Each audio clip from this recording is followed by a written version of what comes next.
وعلیکم السلام ورحمۃ اللہ وبرکاتہ۔ سوال یہ ہے کہ کیا ہم قرآن کریم یا قرآن کریم کے لفظوں کو چوم سکتے ہیں یا نہیں؟ اس مسئلے میں دو اقوال ہے۔ ایک قول یہ ہے کہ چومنا بدعت ہے، یہ قول ہے امام ابن عثیمین اور شیخ البانی رحمہ اللہ کا،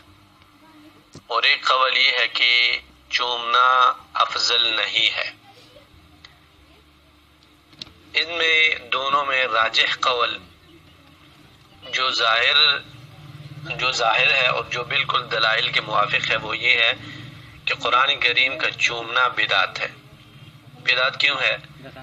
اس کی وجہ یہ ہے کہ رسول اللہ صلی اللہ علیہ وسلم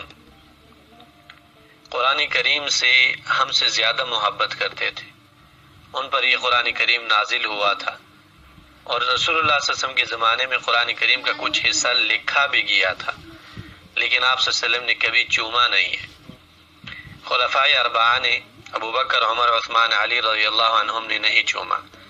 عثمان رضی اللہ عنہ کے زمانے میں قرآن کریم کو کمپلیٹ طور پر جمع کیا گیا تھا۔ عثمان رضی اللہ عنہ نے بعض نسخوں کو جلانے کا حکم دیا اور ایک نسخہ پاس رکھا، لیکن عثمان رضی اللہ عنہ نے چوما نہیں ہے۔ اس وجہ سے ہمیں اس مسئلے کو دقت سے دیکھنا چاہیے کہ ہم اگر اس قرآن کریم کو چومتے ہیں تو کس نیت سے چومتے ہیں۔ ظاہر بات ہے اس وجہ سے انسان چومتا ہے کہ یہ اللہ تعالیٰ کی کتاب ہے، اللہ تعالیٰ کی باتیں ہیں، اور چومنے کو عظمت سمجھتے ہیں۔ لیکن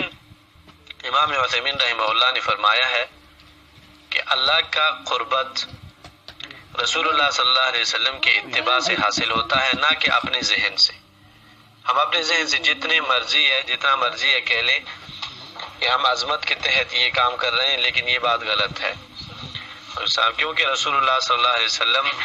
اس کتاب کی عظمت ہم سے زیادہ جانتے تھے اور کرتے بھی تھے، اور اسی طرح خلفائے راشدین بھی جانتے بھی تھے اور کرتے بھی تھے، لیکن انہوں نے کبھی قرآن کریم کو چوما نہیں ہے۔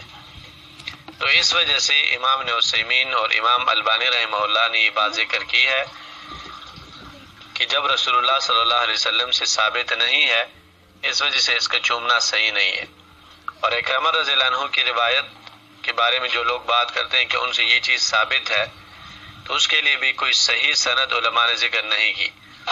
بلکہ عمر رضی اللہ عنہ کا قول دلیل ہے اس بات پر کہ ایسا کرنا صحیح نہیں ہے، کیونکہ جب انہوں نے حجر اسود کو چوما تھا تو انہوں نے ساتھ یہ بات بھی ذکر کی تھی کہ اگر میں نے رسول اللہ صلی اللہ علیہ وسلم کو آپ کو چومتے ہوئے نہ دیکھا ہوتا تو کبھی بھی میں آپ کو نہ چومتا، حالانکہ حجر اسود میں یہ بات ثابت ہے کہ وہ جنت سے آیا ہوا ایک پتھر ہے، لیکن پھر بھی عمر بن خطاب رضی اللہ عنہ نے صرف رسول اللہ صلی اللہ علیہ وسلم کی اقتداء میں ایسا کیا ہے۔ تو جب رسول اللہ صلی اللہ علیہ وسلم سے قرآن کریم کا چومنا ثابت نہیں تو قرآن کریم کا چومنا عزت اور احترام میں نہیں، اس وجہ سے اس سے اجتناب کرنا افضل ہے، اور اس کے چومنے کو عبادت سمجھنا جہالت ہے، واللہ اعلم۔